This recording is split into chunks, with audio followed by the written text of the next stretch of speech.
स्कूली विद्यार्थियों को पर्यावरण संरक्षण की शिक्षा देने हेतु वन विभाग द्वारा प्रतिवर्ष अनुभूति कार्यक्रम आयोजित किया जाता है। अनुभूति सिर्फ एक कार्यक्रम नहीं, अनुभूति एक रिश्ता है, एक प्यारा सा रिश्ता। रिश्ता जंगलों से, रिश्ता नदियों से, रिश्ता वन्य प्राणियों से, रिश्ता प्रकृति से। प्रकृति जीवन के हर रंग को खुद में समेटे हुए है और जब ये नन्हे कदम प्रकृति के रंगों के करीब पहुंचे तो ये रंग छिटक कर उनकी कलाओं में उभर आए और ये बच्चे प्रकृति के रंग में सराबोर हो उठे। अनुभूति कार्यक्रम प्रतिवर्ष 15 दिसंबर से 15 जनवरी की अवधि में परिक्षेत्र स्तर पर आयोजित किया जाता है।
आया उनका हाँ हाँ आपको आपको कितना साल हो गया? भैया 10 साल हो गए।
पत्ता है ये, इसका क्या होगा पत्ते का? ध्यान से बताना, सोच समझ। बिल्कुल सही। ये मेरी चॉकलेट जल्दी खत्म हो जाएगी लगता है। चलो आओ चॉकलेट है तो देख। बहुत बढ़िया जवाब। इससे मिट्टी बनती। कैसे मिट्टी बनती है अब कोई बताएगा? कैसे मिट्टी बनती है? बहुत दिनों तक के रहती है, फिर सड़ने के बाद मिट्टी बनती सड़ने के बाद मिट्टी बनती है। अब तो ध्यान से सुनो आप लोग, इसको सड़ाता कौन है?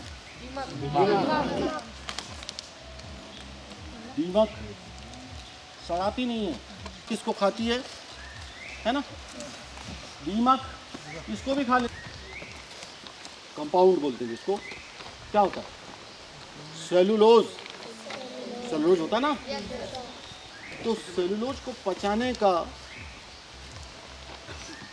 मादा या शक्ति या क्षमता केवल और केवल दीमक में होती है। इसके अलावा कोई भी नहीं पचा सकता। ठीक है ना? तो वो भी खाती है और मिट्टी बनाती है। और जो बैक्टीरिया है, फंजाई है ना, छोटी छोटी फंजाई होती है, वो भी वनस्पति है, वो सड़ाती है। और तो भाई ये अभी ये क्यों नहीं सड़ रहा? ध्यान से बताना। है? ये सड़ के नहीं रहा है। बैक्टीरिया नहीं लगा, जमीन पे जाएगा, नमी के माध्यम से बैक्टीरिया। ये बिल्कुल सही कहा इन्होंने। नमी रहेगी तब सड़ेगी। सबसे महत्वपूर्ण जो बात क्या है इसमें, कि जब नमी रहेगी तब सड़ेगी, है ना? अब अपन रेगिस्तान की बात करते हैं जहाँ रेत होती है, तो वहाँ पर अगर पत्ती गिर जाए तो क्या सड़ेगी क्या वो? नहीं सर। क्यों नहीं सड़ेगी? नमी। तो नमी क्या काम करती है? हमको जंगल में पड़े रहने देना चाहिए या उठा कर ले जाना चाहिए? तो क्या बात? बिल्कुल सही, सड़के। अच्छा, दूसरा, ये जो इसकी जो छाल है ना, जो छाल रहती है, जो सूखे वाले पेड़ रहते हैं उनकी जो छाल रहती है, उसके छालों के बीच में जो है और उसके जो लकड़ी के बीच में बहुत सारे जीव जंतु उसमें वास करते हैं, प्रजनन करते हैं और अपनी संख्या को बढ़ाते हैं। अच्छा, यहाँ तक के हम लोग आए। अब बात करेंगे कि जीव जंतुओं का बढ़ना, कम होना या बैलेंस होना, संतुलित होना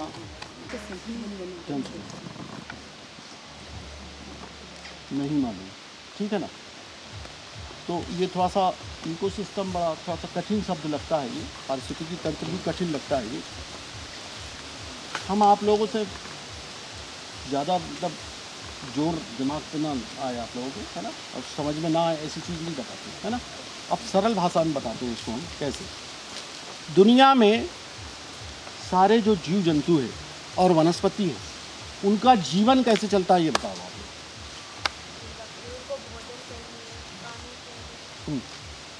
कि जो शाकाहारी जो प्राणी होते हैं ना, तो शाकाहारी प्राणी तो कब खाएंगे? जब घास होगी तब ना, है ना। उसके पहले क्या क्या होता है देखिए, एक तो हमारी मिट्टी है, ये निर्जीव है ना। मिट्टी में क्या पाया जाता है, ये वही खाद वगैरह ह्यूमस वगैरह पाई जाती है। पानी निर्जीव है, जो वायुमंडल है वो भी निर्जीव है, ठीक है ना। वनस्पति और जीव जंतु क्या है, ये सजीव, ठीक है। पृथ्वी पर रहने वाले जितने जीव जंतु हैं, जिस स्थान पर वो रहते हैं, है ना, जिस स्थान पर वो रहते हैं, तो वहाँ पर निर्जीव सजीव, सजीव में वनस्पति और जीव जंतु सब आते हैं, और वायुमंडल या पर्यावरण, ये सब मिलकर एक प्रक्रिया से जो है ये लोग सब अपना अपना निस्तार करते हैं, भोजन बनाते हैं ये, है ना, और भोजन खाते हैं। तो जैसे निर्जीव है, निर्जीव क्या हुई, मिट्टी हुई, मिट्टी घास या पेड़ पौधे, तो मिट्टी से उन्होंने क्या लिया, भोजन लिया। पानी जमीन से लिया, वायुमंडल से क्या लिया भोजन बनाने के लिए, CO2 कार्बन डाइऑक्साइड, है ना, ये लिया। और सूर्य का प्रकाश, ये सबसे महत्वपूर्ण है। सूर्य का प्रकाश दुनिया में ऊर्जा का एकमात्र सबसे अच्छा स्रोत क्या है, सूर्य का प्रकाश। तो ये क्या करते हैं, प्रकाश संश्लेषण करते हैं और भोजन बनाते हैं, ठीक है ना। घास भी भोजन बनाती है, जितने पेड़ पौधे हैं, ये घास को किसने खाया, फल आए, फल को किसने खाया, शाकाहारी। शाकाहारी में जैसे बंदर है, अच्छा बंदर की बात निकली, बंदर जो है दो होते हैं, लाल काला, है ना। तो एक काले बंदर को लंगूर कहते हैं, लाल वाले बंदर को बंदर कहते हैं, ठीक है, मंकी कहलाता है। काला वाला जो बंदर होता है क्या होता है, वो क्या खाता है, कौन से मांसाहारी, चीता हुआ, शियार हुआ, तेंदुआ, है ना। तो ये सब, अब ये चले गया सबसे, उसके शेर से ऊपर कोई है जंगल में, नहीं है ना। तो शेर ने खा लिया सब, है ना, शेर ऊपर से सबके ऊपर। अब शेर का क्या होगा, तो सबसे टॉप पर आजकल कौन है, शिकारी, है ना। खुद इसका ये जो खाद्य श्रृंखला बोलते हैं इसको, सबसे ऊपर आजकल शिकारी चला गया। और फिर वो मिट्टी में मिल जाएगा, फिर मिट्टी से फिर घास, तो ये चक्र जो है चलता है। अब यहाँ का चक्र तो हो गया फॉरेस्ट का, हो गया ये तो जंगल का, है ना। रेगिस्तान में कैसे चलता है चक्र, यहाँ पर क्या होता है, वहाँ पर बहुत सारी ये जो छिपकलियाँ होती हैं अंदर रहती हैं, और कुछ सियार वगैरह भी कहीं कहीं मिलते हैं वहाँ, है ना, और पक्षी रहते हैं वहाँ। तो वो तो बस ये सीमित रहता है वहाँ का, है ना। लेकिन वहाँ का जीवन, कोई जीवन है क्या रेगिस्तान का, कोई जीवन नहीं है ना।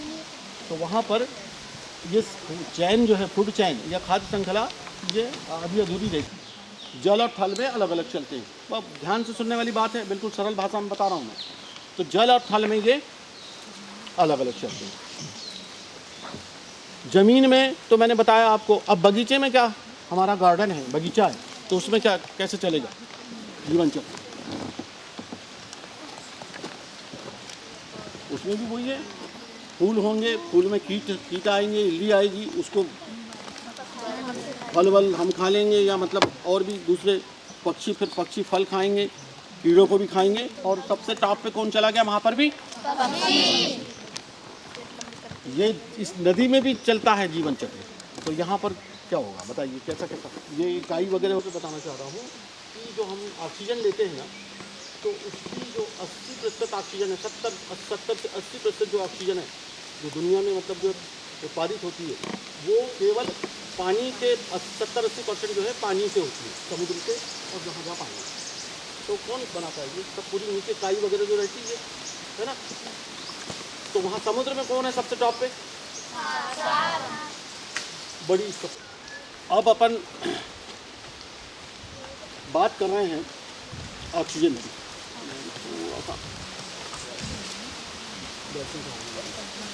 ठीक है ना। अब एक बात बताओ आप लोग,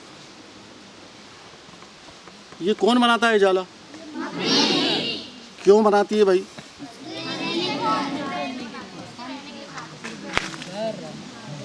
में ताकि कीड़े मकोड़े आए और फंस जाए। कीड़े मकोड़े आएंगे और फंस जाएंगे। मतलब भोजन के लिए बनाती है ना ये। फिर ये मकड़ी इसमें क्यों नहीं फंसती? सर वो अपने लार जो रहता है ना, एक लार खुद के लिए बनाती है। ये तो मिट्टी नहीं बनेगी, है ना। घास को अगर मान लीजिए खरगोश और ये हिरण वगैरह नहीं रहेगी, शाकाहारी नहीं जाएंगे तो घास बढ़ जाएगी, और हिरण अगर नहीं रहेंगे तो फिर टाइगर भी नहीं रहेगा, है ना। शाकाहारी प्राणी नहीं जाएंगे, तो कुल मिला तो इनका भी महत्वपूर्ण रोल है सर्प का। तो जितने जीव जंतु है सब। अब चलते हैं अपन कीटों की बात। अंडा, इल्ली, संखी, मक्खी। प्रतिरोधी क्षमता वो घटती है और ऐसे शरीर में कभी भी कोई बीमारी लग सकती है, अटैक कर सकती है। तो हमने खाया तो हमको भी नुकसान। दूसरा, पक्षियों ने खाया अनाज, उनको भी नुकसान, पक्षी मर रहे हैं। ध्यान इधर देंगे आप लोग।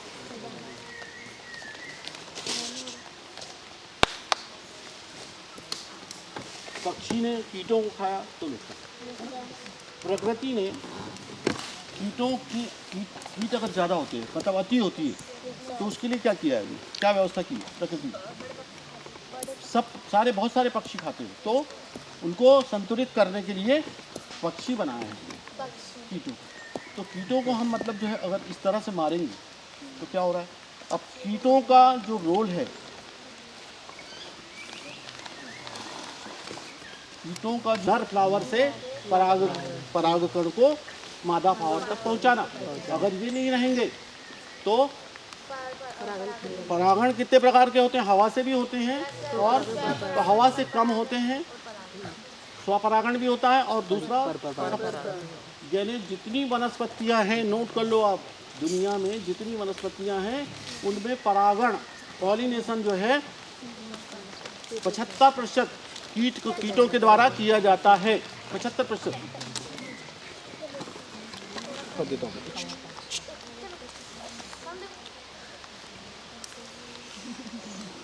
शांत। कीट नहीं रहेंगे तो हमारा जो खाना है वो किसी दिन जो है नहीं मिलेगा, ठीक है ना। तो कीटों को मारना कीटनाशक के द्वारा ये बहुत। अब कीटनाशक किसी न किसी दिन दुनिया में बहुत सारे स्थानों पे प्रतिबंधित है, हमारे यहाँ भी कभी न कभी वो प्रतिबंधित होंगे, क्योंकि हमारे पास में उसका कोई विकल्प है नहीं, इसलिए हम जो है कीटनाशक का उपयोग करते हैं। तो विकल्प क्या बनेगा इसका? क्या बनेगा कीटनाशक का विकल्प? जो हमारी जो नीम है ना, नीम की पत्तियाँ, गौमूत्र वगैरह हैं, तो ये जैविक कीटनाशक बनेंगे। इससे हम उनको मारेंगे या मारेंगे भी, भगाएंगे, तो वो अलग रहेंगे। तो निश्चित रूप से हमारे लिए फायदेमंद होगा और हमारे जीवन के लिए ये। तो कीटों का महत्व बता दिया मैंने, पक्षियों का महत्व बता दिया, है ना। तो बहुत सारी चीज़ें मतलब जो है ना, अभी चलते हैं अपन लोग आगे तो और बताएंगे कभी। और इसमें 15 दिन नई पत्तियाँ चालू हो जाती हैं। तो ये सागौन का पेड़ अच्छा लगता है कि ये वाला पेड़ अच्छा लगता है? अच्छा लगता है? पीपल क्यों अच्छा लग रहा है? वो हरा वाला, ये वो अच्छा लग रहा है, ये पीछे पाखड़ है। कौन सा अच्छा लग रहा है? कौन सा अच्छा लग रहा है? क्यों अच्छा लग रहा है? बहुत सारी है ना, हरे हरे। तो हरा तो अच्छा लग रहा है, लेकिन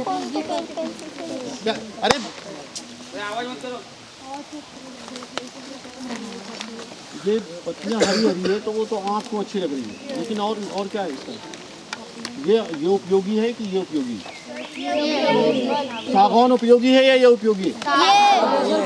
सागौन। कौन बोला सागौन? चॉकलेट वापस करो। हमने खा लिया। इधर सुनो भाई, ध्यान से सुनो। ये पीपल उपयोगी है या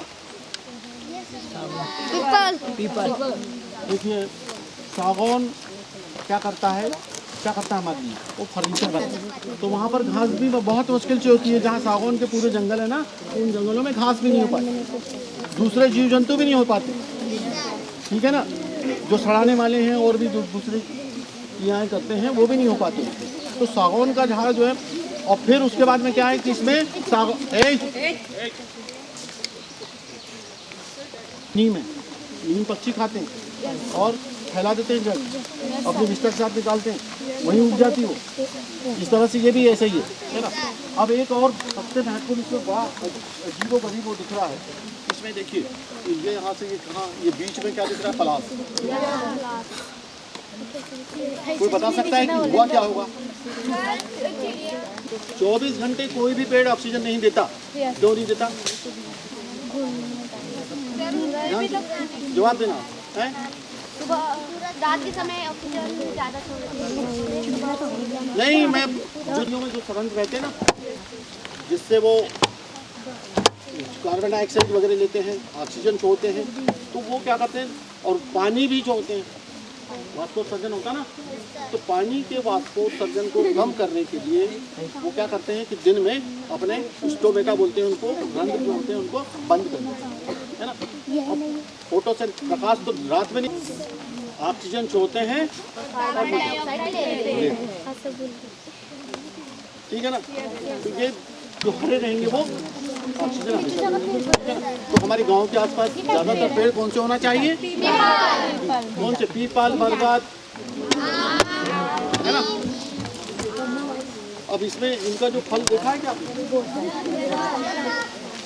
गूलर का फल देखा है? वो उसके अंदर प्रजनन करती है, बच्चे देती है, उसके बाद में क्या होता है कि वो वहाँ भोजन भी लेती है और परागण भी करती है, पॉलिनेशन भी करती है, बीज बनाती है वो, और फिर उसके बाद में निकलती है।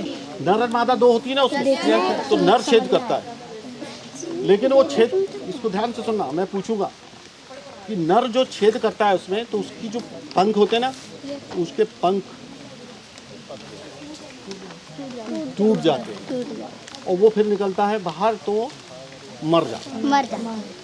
अब बाद में क्या होता है